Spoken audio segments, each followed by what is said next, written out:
What if your deepest pain was the birthplace of your greatest power? In a world obsessed with appearance, what if the real battle is fought in silence, inside you? Let's go beyond quotes and into the fire where true strength is forged, where Stoicism becomes survival. Welcome back, warriors. This is your refuge from the noise, your battleground for inner strength, where we choose discipline, clarity, and fire. There's a moment in life that doesn't make a sound, but it cuts the deepest. It doesn't announce its arrival. It doesn't break the door down, it slips in quietly, almost politely. It waits, and then it hits you. When the laughter fades, when the room clears out, when your phone stays silent for hours, and you finally realize you're not seen, you're used, you're tolerated, you're convenient, and in that silence, the weight settles on your chest like concrete. That right there is the real battlefield of life. Not the one people post about with flashy edits or fake smiles, but the one inside. The one no one claps for. You know, the feeling you've lived it. You were the one they called at a .m when their world was falling apart, but somehow they forgot your name when their skies cleared. You were the one who showed up, who held space, who gave when you had nothing left in your tank, just fumes and faith. And when your own knees buckled, no one noticed, no one stayed. You picked yourself up, dusted off the pain, and pretended you were fine. That's not weakness. That's not foolishness. That's strength most people don't even understand. See, we glorify resilience, but we never talk about how damn lonely it is. How brutal it feels to keep giving when your own soul is running on empty. We say stay strong, but who's there when you finally break? Who catches you when you fall? Let me tell you something real. This is where true mental toughness is born. Not in a morning routine, not in cold showers or a gym selfie, but in the silence of your apartment when no one checks in the smile you force at work even though you were crying behind the wheel 10 minutes ago, in the 100 times you swallowed your pain just so you wouldn't burden someone else. That's the arena. That's the fire that forges something unshakable inside you. Marcus Aurelius lived that fire. People love to quote him now, but few understand the weight he carried. He was emperor of Rome, sure, but he was also a grieving father. A man drowning in responsibility, a soul fighting his own shadows. He wrote meditations not to impress the world, but to survive it.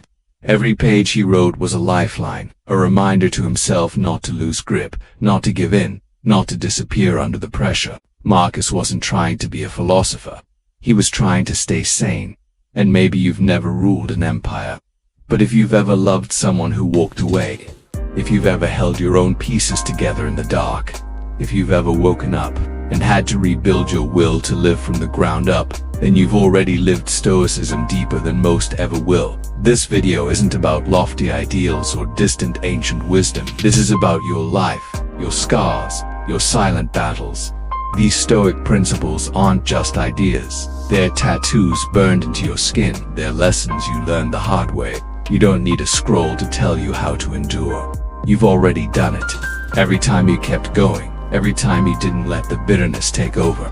Every time you loved again after betrayal, stood back up after being knocked down, or trusted life when it gave you nothing but storms. You embodied Stoicism. But here's the thing. Most of us never give ourselves credit.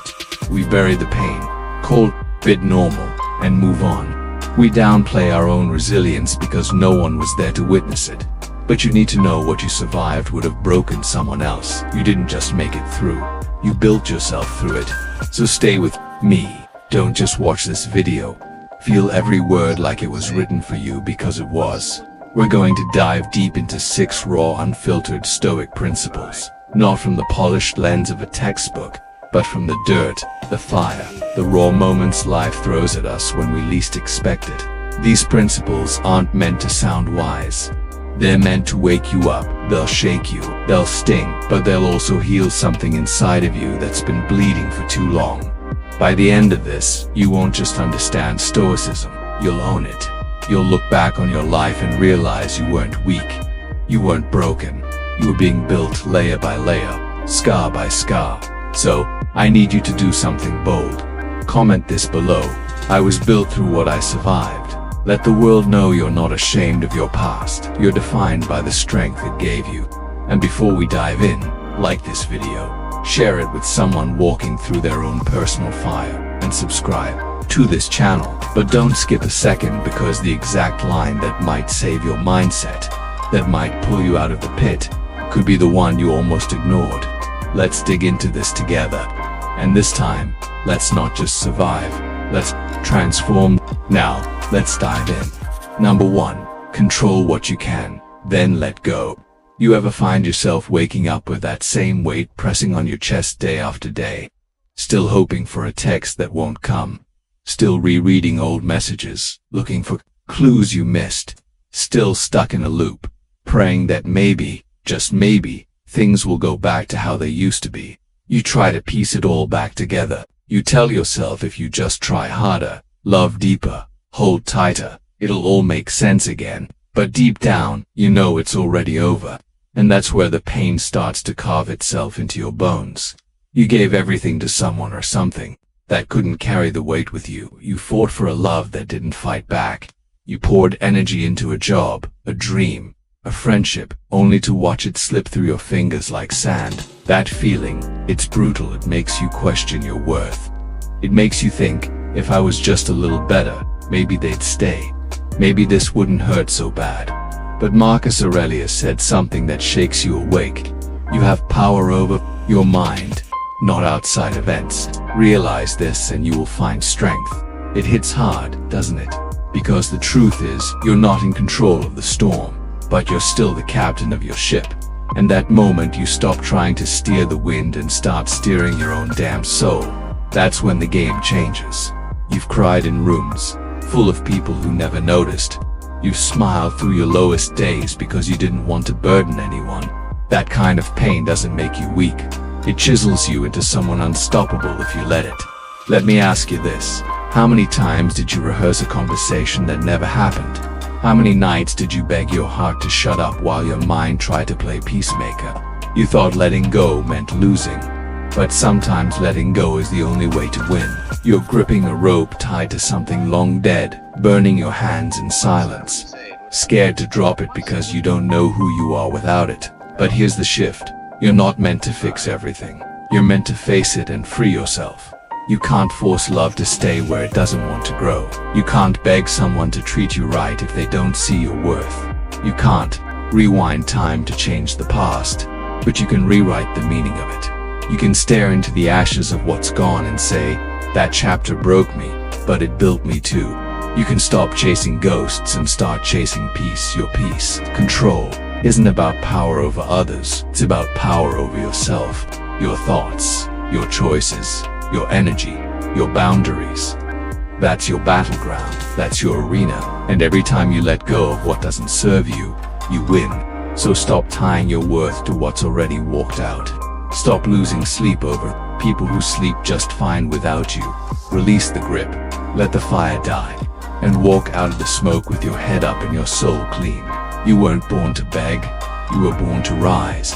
If this hit home, type this in the comments like you mean it. I only hold what strengthens me. Number 2, use pain as a forge, not a curse. Pain isn't just here to make you suffer. It's here to wake you up. It's not a punishment. It's a transformation. The world keeps telling you that pain is something to avoid, numb, escape. But the truth is, pain is the birthplace of every version of you that learned how to stop bleeding and start fighting. It carves away your weakness, burns through your illusions, and forces you to see yourself for who you really are beneath the layers of comfort and lies. Marcus Aurelius once said, "The impediment to action advances action. What stands in the way becomes the way." That wasn't just philosophy. It was forged in real hell. The man buried his children, fought wars, lost friends to death and betrayal, and ruled an empire, while grief whispered in his ear. He didn't write from a throne. He wrote from the trenches of the human heart. And still he stood because he didn't run from pain, he used it. Now look at yourself. How many times did your life fall apart only for you to rise stronger on the other side? That heartbreak that almost destroyed you. It taught you how to stop settling for half-hearted love. That job you lost. It showed you that your worth isn't measured by a paycheck. That anxiety that crippled you at night, it forced you to master your mind like a weapon. But in the moment it felt like death, didn't it? Like everything was caving in. That's the trick. Pain doesn't show you the new door. It rips the old one off the hinges. Mental toughness isn't about keeping a fake smile plastered on your face. It's not about pretending you're okay when you're not. It's about standing inside the fire with your fists clenched and your soul screaming and refusing to fall. Pain strips you of the softness that kept you stuck. It kills the version of you that tolerated disrespect, betrayal, mediocrity, and in its place, it plants something unbreakable, something dangerous. Not dangerous to others, but to your excuses, to your old patterns, to your limitations. Picture this. You are steel in the forge. Every betrayal, a hammer that hits hard. Every loss, another flame that tests your core. And every moment you wanted to give up, but didn't, that's when you were sharpened. You weren't falling apart. You were being reforged. You were becoming the kind of person who doesn't flinch in chaos, doesn't break under pressure, and doesn't beg for mercy. You face the storm, look it in the eye and say, I was born for this. And those scars you've tried to hide, let them show. Those aren't weaknesses. They're proof. Proof that you've been through the kind of fire that would have melted most people. Proof that you didn't walk through hell just to come out the same. You came out carved, hardened, and bulletproof. That's the point of the pain. It's not to ruin you, it's to reveal you. So, stop cursing the pain. Start claiming it. Start wearing it like armor. Stop burying your broken pieces. Start building with them. Because when pain stops being your prison, it becomes your power. If you've crawled through the fire and refused to quit, comment this with your chest. My pain shaped the weapon I am. Number 3. Guard your inner fortress. You don't owe your peace to anyone. Let that sink in.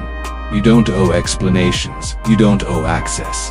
And if someone tries to chip away at your calm, tries to make you feel guilty for pulling back, they were never rooting for your peace in the first place. They were feeding off your chaos. Marcus or Aurelius once said, the soul becomes dyed with the color of its thoughts. That's not poetry, that's war strategy. That's a warning. If your thoughts are the fabric of your soul, then your mind is a battlefield, and you better guard it like your life depends on it. Because it does. Think about the times you've let someone close enough to influence your thoughts, twist your emotions, and shake your reality. A fake friend who wore a kind face but left your mind spinning. A partner who made love feel like walking on glass, beautiful one moment, bloody the next. Or maybe it was that one situation that looked golden from a distance, but turned out to be rusted, pain wrapped in pretty lies. They didn't scream, they didn't punch. They used silence as a weapon. They used inconsistency like poison drip by drip, and you didn't even see the damage until your inner world was burning. This is why Stoicism doesn't just whisper, it roars. Guard your inner world. Protect it like a fortress under siege, because when everything else falls apart, your job, your health, your relationships, if your mind is still standing, you win. You can lose anything and still recover if you haven't lost yourself. But most people, they leave their minds wide open, scroll through garbage, absorb everyone else's drama, say yes when their soul is screaming no. They let strangers on a screen shape how they feel, think, and live. They confuse being available with being valuable, and they wonder why they're exhausted, empty, off track. It's not depression, it's invasion. It's the result of mental doors being left unguarded for too long. You need to become the gatekeeper of your energy, your time, your peace. Not everyone gets in. Not everyone earns the right to sit at your table. Stop treating loyalty like self-sacrifice. You weren't put here to bleed for people who wouldn't even hand you a bandage. Start pulling back, not because you're bitter, but because you finally get it. Your peace isn't selfish, it's sacred. It's not a weakness to go quiet. It's a sign that you've outgrown the noise. Your mind is a temple. Your thoughts, the architects of your reality. You don't let anyone walk in with muddy boots. So, let the wrong people call you cold. Let them misunderstand your silence. That's not your problem. You're not here to explain your growth to people still addicted to chaos. You're here to build a life that feels like freedom, not survival. Let them say, you've changed. Because if guarding your peace looks like distance, solitude, or silence, so be it. That's not isolation. That's transformation. Number 4. Practice voluntary discomfort. We were raised to dodge discomfort, to run from pain, to chase comfort, like it's the final prize in life. But Stoicism doesn't hand you a pillow. It hands you a blade and tells you to sharpen your soul. Not because pain is glorious, but because real growth has never been birthed in luxury. It's born in the fire, in the cold, in the days when your body screams and your mind begs you to stop and you keep going. Marcus Aurelius didn't wait for life to break him. He chose the hard road. He stripped away the fluff of royalty and trained himself like a soldier. Why? Because when life finally hit, he didn't flinch. He'd already been forged in self-inflicted storms. That's the lesson most people miss. You don't train because you're weak. You train so the world doesn't get the chance to decide when you break. He wrote, "If you are distressed by anything external, the pain is not due to the thing itself, but to your estimate of it. And this you have the power to revoke." That's not just wisdom, that's a psychological sledgehammer. Most of your suffering isn't from life, it's from how you see it. Your interpretation is the real cage, and Stoicism hands you the key. So start small. Wake up earlier than comfort would like. Push your body past the breaking point and see what lives on the other side of exhaustion. Eat less than you want and learn that hunger won't kill you, but gluttony will. Take cold showers, not because you're chasing trends, but because you need to feel something real. A sting, a shiver, a signal that you're alive and in control. Walk straight into rejection. Let it punch you in the face and don't flinch. The world won't hand you resilience, you build it. Discomfort isn't your enemy. Weaknesses, and comfort feeds it like sugar feeds disease. Comfort kills drive, it dulls your edge. It wraps chains around ambition and calls it peace. But peace without strength is fragility, and that's not your destiny. Think of the warrior. He doesn't wait for the enemy to arrive. He trains during the quiet, he sharpens the blade during peace. Not because war is here, but because it's always coming. The hard truth: if you're not battle-tested, you'll break at the first hit. Life won't give you a warning, it'll crash through the door and demand answers. You either collapse or rise, and rising requires training. Voluntary discomfort is your armor. It's the mental steel that turns "I can't" into "I already did worse than this yesterday." It's skipping meals to understand self-control. It's choosing solitude to see who you really are when the noise stops. It's saying no when everyone expects a yes. It's walking the lonely road while others dance in the crowd.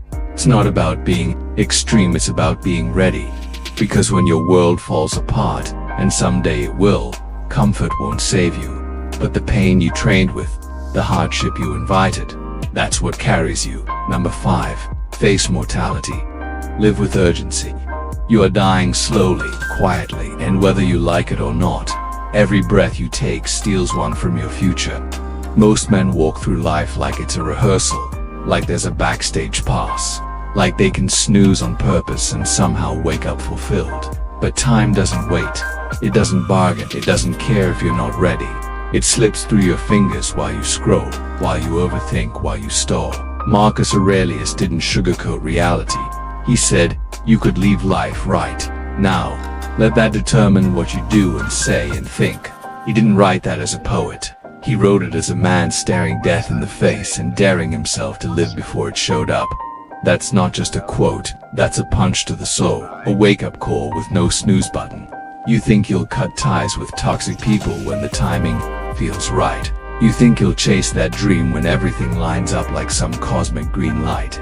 That you'll heal, grow, move on someday. Let me rip that delusion apart. There is no someday. There is no perfect time. There is just now, and even that slipping away while you hesitate. How many more are you going to wake up with regret choking your chest? How many years will you spend watching other people chase what you know lives inside you? You say fear is stopping you, but it's not fear, it's comfort. It's that velvet prison of routine. It's that voice whispering later, but later is the enemy. It's the greatest thief of all.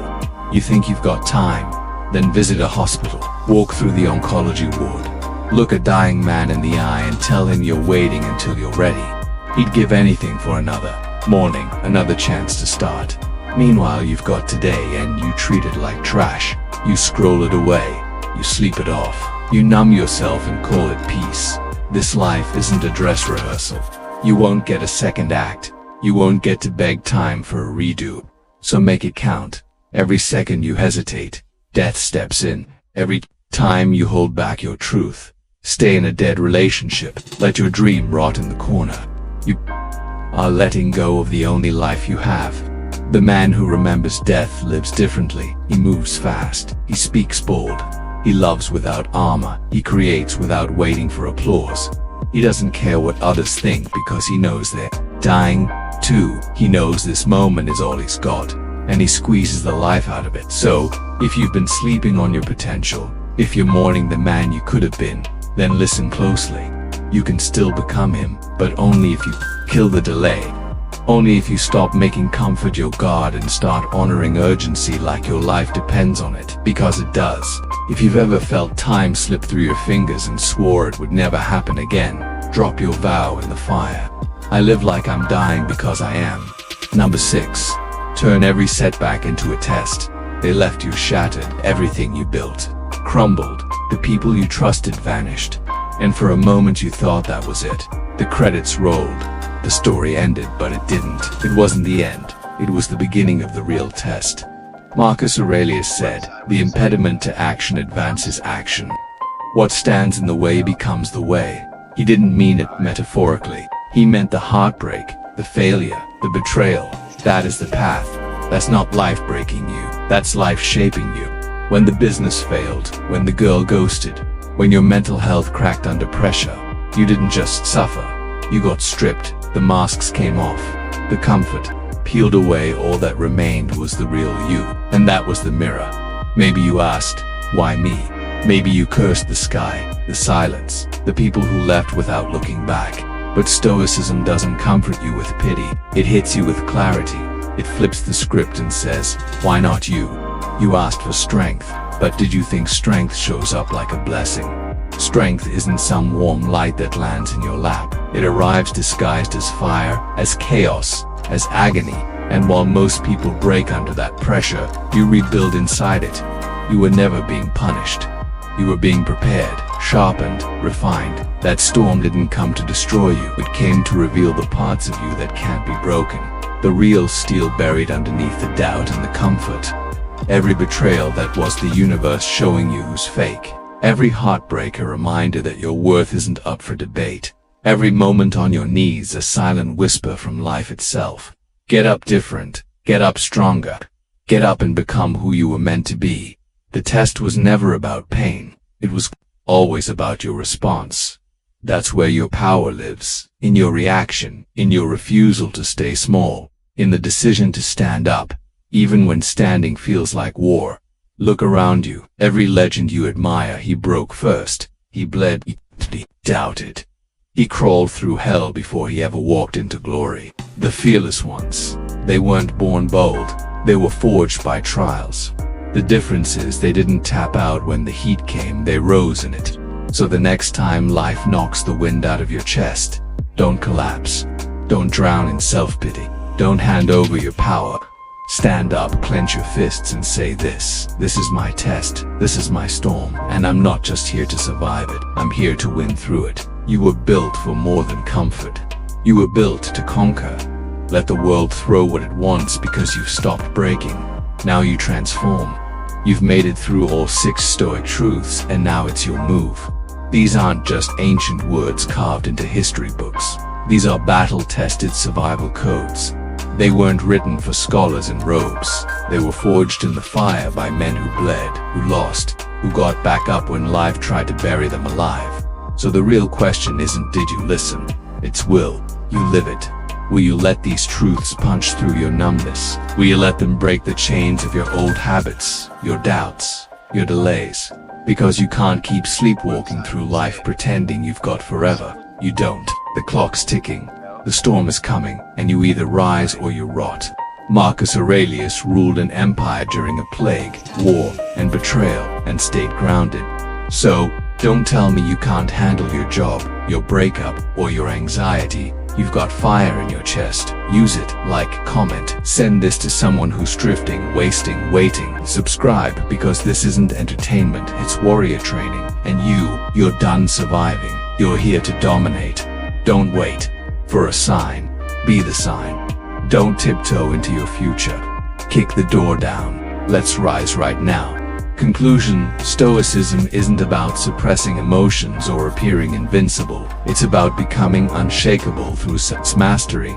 The 6 principles: controlling what you can, using pain as fuel, guarding your peace, embracing discomfort, facing mortality, and transforming setbacks aren't just philosophies. They are raw truths forged through fire. You've lived them, now embody them. Don't merely exist, rise, endure, and transform, because your scars aren't flaws, they are your legacy.